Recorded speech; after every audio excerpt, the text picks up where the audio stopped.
आज आप मेरे साथ आपकी पाठ्यपुस्तक बसंत भाग 3 का पाठ एक ध्वनि जो कि एक कविता है पढ़ रहे हैं। इस कविता को लिखा है हमारे कवि सूर्यकांत त्रिपाठी निराला जी ने। बच्चों, आप मेरे साथ यह कविता पिछले भाग में पढ़ चुके हैं तथा इस पाठ पर आधारित अभ्यास प्रश्न भी हल कर चुके हैं। बच्चों, आज मैं आपके लिए व्याकरण से संबंधित एक विशेष प्रकरण लेकर आई हूँ। वह प्रकरण है विशेषण। आज आप मेरे साथ विशेषण पढ़ने वाले हैं, जिसमें आप विशेषण की परिभाषा, विशेषण के प्रकार तथा विशेषणों को पहचानना सीखेंगे। क्यों सीखेंगे? क्योंकि आपकी परीक्षा में एक प्रश्न विशेषण से संबंधित आता है, जिसको कि हल करने में आपको बहुत कठिनाई होती है। इसलिए बच्चों, आज हम विशेषण पढ़ेंगे।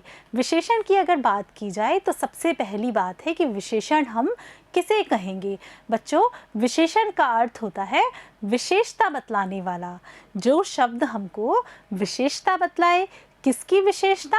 संज्ञा या सर्वनाम शब्दों की विशेषता हमें जिसके द्वारा ज्ञात हो, हम उसे विशेषण कहेंगे। संज्ञा या सर्वनाम शब्दों की विशेषता बताने वाले शब्द विशेषण कहलाते हैं। सरल शब्दों में हम इसे ऐसे कह सकते हैं कि जिस शब्द के द्वारा हमें संज्ञा या सर्वनाम शब्दों की विशेषता पता चले, उसे हम विशेषण कहते हैं। बच्चों देखिए, जैसे कि काला घोड़ा। यहाँ पर हम सबसे पहले यह देखेंगे कि हमारी संज्ञा शब्द कौन सी है, क्योंकि विशेषण तो संज्ञा शब्द की विशेषता बतलाता है। तो यहाँ पर घोड़ा शब्द हमारी संज्ञा है और इस शब्द की यानी इस घोड़े शब्द की विशेषता क्या बता रहा है? काला। काला शब्द बता रहा है। अतः काला हमारा विशेषण है। घोड़े की विशेषता हमें रंग से पता चल रही है कि घोड़ा कैसा है, काला है, भूरा है। यहाँ काला शब्द हमारी संज्ञा शब्द की विशेषता बतला रहा है। अतः काला शब्द विशेषण है। अच्छा विद्यार्थी। बच्चों, यहाँ पर भी हम पहले संज्ञा देखेंगे। हमारी संज्ञा है विद्यार्थी। विद्यार्थी की विशेषता किस शब्द से पता चल रही है? अच्छा शब्द से। अतः हमारा विशेषण अच्छा है। रंग बिरंगे फूल। फूलों की विशेषता हमें रंग बिरंगे शब्दों से पता चल रही है। अतः यहाँ पर रंग बिरंगा शब्द हमारा विशेषण है। बच्चों, मैं आपको एक बात और बताती हूँ। जिस शब्द की विशेषता हम बताते हैं उसे विशेष्य कहते हैं। हम विशेषता किसकी बताते हैं? संज्ञा या सर्वनाम शब्दों की। और जिन संज्ञा या सर्वनाम शब्दों की हम विशेषता बतलाते हैं उन्हें विशेष्य कहते हैं। देखिए, जैसे कि काला घोड़ा। यहाँ पर हम विशेषता घोड़े की बता रहे हैं। घोड़ा हमारा संज्ञा शब्द है, तो यहाँ हम घोड़े को क्या कह सकते हैं? विशेष्य। विशेष्य यानी जिसकी विशेषता पता चल रही हो या बताई जा रही हो। और जो शब्द विशेषता बतलाते हैं उन्हें विशेषण कहा जाता है। बच्चों, एक बात और है कि जो विशेषण है वह हमेशा विशेष्य शब्द के आगे लगते हैं, यानी संज्ञा या सर्वनाम के हमेशा आगे ही लगते हैं। देखिए, विशेषण जिस संज्ञा या सर्वनाम की विशेषता बतलाते हैं उसे विशेष्य कहते हैं। आपको यह चीज़ समझ में आई गई कि विशेषण हमेशा विशेष्य की विशेषता बतलाते हैं। जिस शब्द से संज्ञा या सर्वनाम की विशेषता बता रहे हैं वह शब्द विशेषण होता है और विशेषण शब्द हमेशा विशेष्य से पहले आता है। बच्चों, अब हम बात करते हैं विशेषण के भेद की कि विशेषण कितने प्रकार के होते हैं। तो बच्चों, विशेषण 4 प्रकार के होते हैं। कौन कौन से 4 प्रकार? देखिए, गुणवाचक विशेषण, संख्यावाचक विशेषण, परिमाणवाचक विशेषण और सार्वनामिक विशेषण। बच्चों, अब हम सबसे पहले गुणवाचक विशेषण के बारे में पढ़ेंगे। चलते हैं गुणवाचक विशेषण की तरफ। जिन विशेषण शब्दों से संज्ञा या सर्वनाम के गुण अथवा विशेषता का बोध होता हो उन्हें गुणवाचक विशेषण कहते हैं। यानी जिन शब्दों के द्वारा संज्ञा या सर्वनाम के रूप, रंग, गुण, दोष इत्यादि का पता चलता है, इत्यादि विशेषताओं की जानकारी जानकारी होती है उसे हम गुणवाचक विशेषण कहते हैं। देखिए, काला घोड़ा है, घोड़ा यहाँ पर हमारी संज्ञा है और काले शब्द से घोड़े के रंग का पता चल रहा है, घोड़ा कैसा है, अतः यहाँ पर गुणवाचक विशेषण है। मीठा फल, फल शब्द हमारी संज्ञा है और फल शब्द की विशेषता हमें किससे पता चल रही है? मीठे से, यानी हमें यह पता चल रहा है कि फल कैसा है, मीठा, फल के स्वाद के बारे में जानकारी हो रही है, अतः यहाँ पर भी गुणवाचक विशेषण है। वह नटखट लड़का है, यहाँ पर हमारी संज्ञा लड़का है और इस लड़के शब्द की विशेषता हमें किससे पता चल रही है? नटखट शब्द से लड़के के बारे में पता चल रहा है कि वह सीधा है, नटखट है, सरल है, वह हमें नटखट शब्द के द्वारा पता चल रहा है, अतः यहाँ पर भी गुणवाचक विशेषण है। ऊपर लिखे वाक्य में काला, मीठा, नटखट शब्द संज्ञा या सर्वनाम के गुण तथा रंग की विशेषता बता रहे हैं। चलते हैं विशेषण के अगले भेद की तरफ। विशेषण का अगला भेद है संख्यावाचक विशेषण। यह तो आपको पढ़कर ही लग रहा होगा बच्चों, जो शब्द संख्या बताते हैं उन्हें संख्यावाचक कहते हैं और संख्यावाचक विशेषण किससे कहेंगे? जो संख्याओं के रूप में विशेषता बतला रहे हैं उन्हें हम संख्यावाचक विशेषण कहेंगे। जिन विशेषण शब्दों से संज्ञा अथवा सर्वनाम की संख्या का बोध होता है, यानी हमें यह पता चलता है कि हमारी संज्ञा या सर्वनाम जो भी है वह कितना है, किस मात्रा में है, हम उसे गिन सकते हैं, यह सब हमें संख्यावाचक विशेषण में पता चलता है। इसे हम संख्यावाचक विशेषण कहते हैं। जैसे कि 5 आदमी है, बच्चों यहाँ पर हमें यह पता चल रहा है, हमारे पास आदमियों की संख्या आ गई है कि यहाँ पर 5 आदमी हैं, अतः यहाँ संख्यावाचक विशेषण है। सब बच्चे लिख रहे हैं, यहाँ पर बच्चों के बारे में लिखा जा रहा है। सब बच्चे, यहाँ पर जो बच्चों में शब्द है वह संख्यावाचक विशेषण है। फिर देखिए, बाग में कुछ फूल खिले हैं, यहाँ पर फूल शब्द की विशेषता कुछ शब्द बता रहा है, अतः यहाँ पर संख्यावाचक विशेषण है। ऊपर लिखे वाक्य में 5 आदमी की, सब बच्चों की और कुछ फूलों की संख्या की विशेषता बतला रहे हैं। बच्चों, ये संख्यावाचक विशेषण भी 2 प्रकार के होते हैं। कौन कौन से 2 प्रकार के?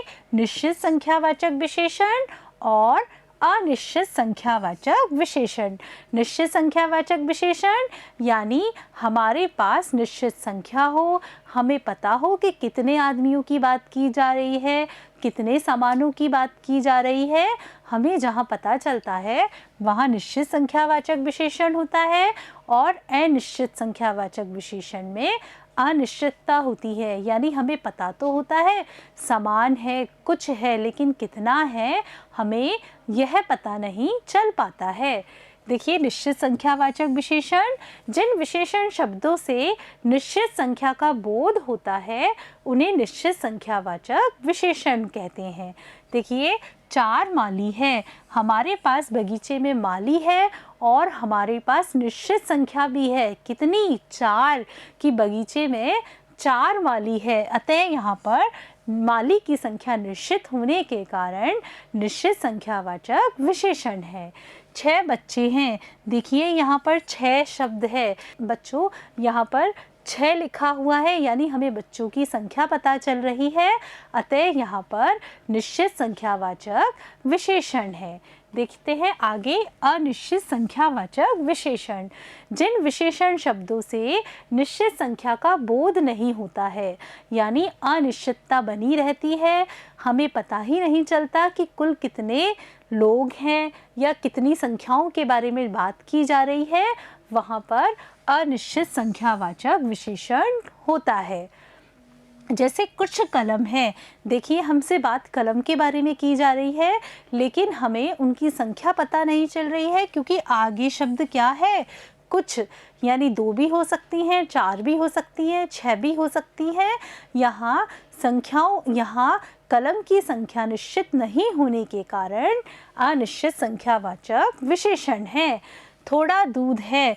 हमें यह तो पता है कि हमारे पास दूध है, लेकिन हमें यह नहीं पता कितना दूध है, अतः दूध की मात्रा पता नहीं होने के कारण यहाँ पर अनिश्चित संख्यावाचक विशेषण है।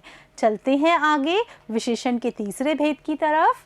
विशेषण का तीसरा भेद है परिमाणवाचक विशेषण, यानी मात्रा, नापतोल आदि को बताने वाले विशेषण को परिमाणवाचक विशेषण कहते हैं।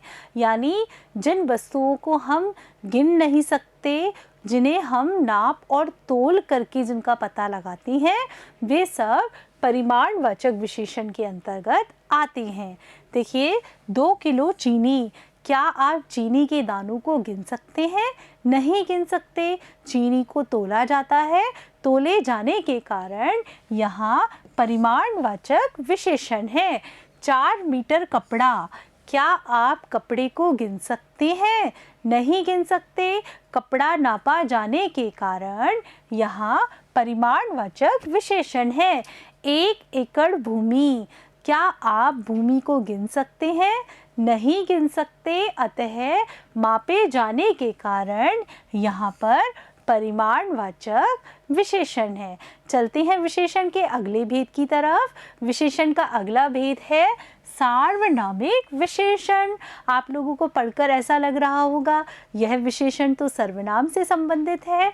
हाँ बच्चों, विशेषण का चौथा भेद सर्वनाम से ही संबंधित है। क्या होता है इसमें? देखिए, ऐसे सर्वनाम शब्द जो संज्ञा से पहले लगकर उस संज्ञा शब्द की विशेषण की तरह विशेषता बतलाते हैं, वे शब्द सार्वनामिक विशेषण कहलाते हैं। यह शब्द संज्ञा के लिए विशेषण का काम करते हैं।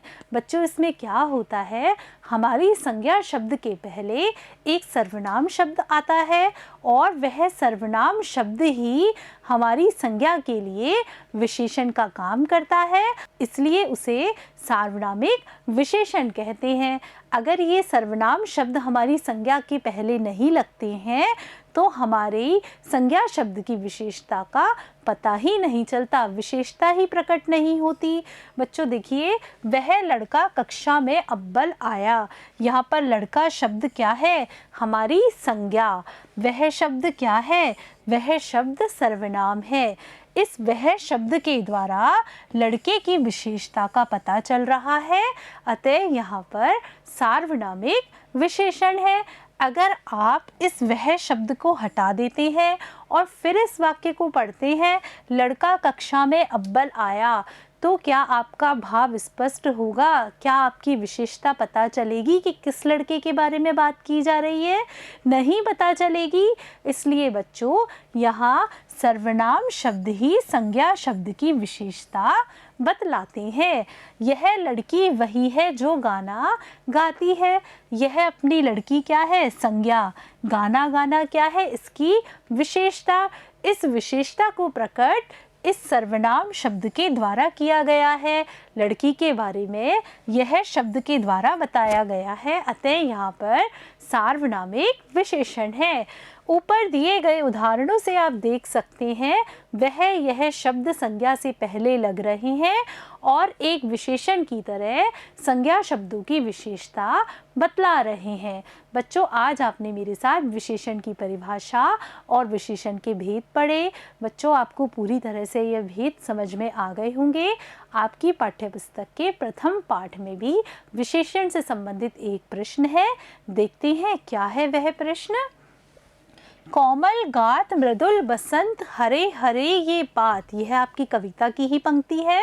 विशेषण जिस संज्ञा की विशेषता बतलाता है उसे विशेष्य कहते हैं और ऊपर दिए गए वाक्यांशों में गात, बसंत और पात शब्द विशेष्य है क्योंकि इनकी विशेषता क्रमशः कोमल, मृदुल और हरे हरे शब्दों से ज्ञात हो रही है। बच्चों, आप विशेषण के बारे में जान गए, विशेष्य के बारे में जान गए। विशेष्य क्या होता है? विशेष्य वह शब्द होता है जिसकी कि हम विशेषता बताते हैं, वह संज्ञा या सर्वनाम होता है। तो यहाँ पर हम पहले हमारी संज्ञा या सर्वनाम शब्द ढूंढेंगे, यानी हम विशेष्य शब्द देखेंगे कि हमारा विशेष्य शब्द कौन सा है जिसकी कि हमें विशेषता बतलानी है। यहाँ पर गात, बसंत और पात, ये जो तीनों शब्द हैं यहाँ पर ये विशेष्य है, यानी इनकी विशेषता बतलाई जा रही है। किससे बतलाई जा रही है? विशेषण शब्दों से। कौन कौन से विशेषण शब्द? कोमल। यहाँ पर गात की विशेषता किससे बताई गई है? कोमल शब्द के द्वारा। बसंत की विशेषता मृदुल शब्द के द्वारा बताई गई है और पात की विशेषता हरे हरे शब्द के द्वारा बतलाई गई है। बच्चों, आज आपने मेरे साथ विशेषण की परिभाषा, विशेषण के प्रकार और विशेषण और विशेष्य में अंतर करना सीखा। अगर आपकी परीक्षा में विशेषण से संबंधित कोई भी प्रश्न आता है तो आप बहुत ही आसानी से, बहुत ही सरल तरीके से हल कर सकेंगे। बच्चों, धन्यवाद।